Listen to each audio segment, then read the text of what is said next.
Il fallait aussi entretenir les arbres fruitiers dans les vergers. Il fallait enlever les pierres. Si vous vous promenez encore dans certains endroits, vous pouvez voir ces pierres d'autrefois amoncelées qui formaient les murgées. Nos beaux villages d'autrefois. Le cœur du village, c'était le four à pain. C'est là que nos grands-parents ont fait cuire le pain, leur pain, qu'ils devaient conserver parfois un mois. Chez nous, on avait une petite spécialité, c'était la couettose, un pain tout plat. On s'en régalait avec le bon beurre de la fromagerie. Le cœur de nos villages, et oui, c'était la fromagerie. C'était l'autarcie complète dans ces villages.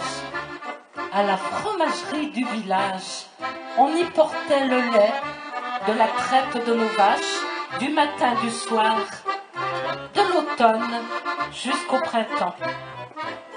On y employait un fruitier, le grovier en patois. Et je peux vous dire que j'ai eu un papa qui était grovier, fruitier en fromagerie en hiver et fruitier en alpage. C'est là qu'il fabriquait le merveilleux Beaufort sous le col de la Madeleine. Et donc, j'ai toujours eu chez moi cette odeur du fromage, cette odeur des vaches, cette odeur du feu de bois, cette odeur de l'ancien temps. Mon enfance, eh bien, je revois toutes ces images de tout ce peuple montagnard. Elles étaient nombreux dans nos petits villages, les femmes qui papotaient autour du bassin, les hommes qui se réunissaient sous un bûcher en automne ou tout simplement en hiver dans l'atelier du menuisier, et ils papotaient, et tout en patois.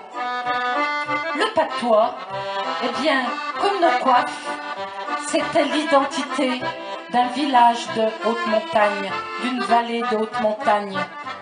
Le patois, malheureusement, aujourd'hui n'est plus pratiqué, encore quelques anciens. Mais les jeunes sont savants, ils savent parler plusieurs langues. Ils sont moniteurs de ski, travaillent sur les pistes. Mais malheureusement, nos jeunes ne connaîtront pas la douceur, le savoureux langage du patois qui était notre langage maternel.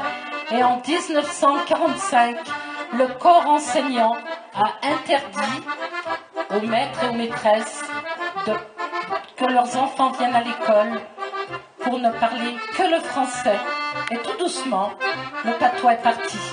Et c'est en 1968, la grande révolution culturelle de 68, eh bien, qui nous a amenés vers une autre époque aujourd'hui.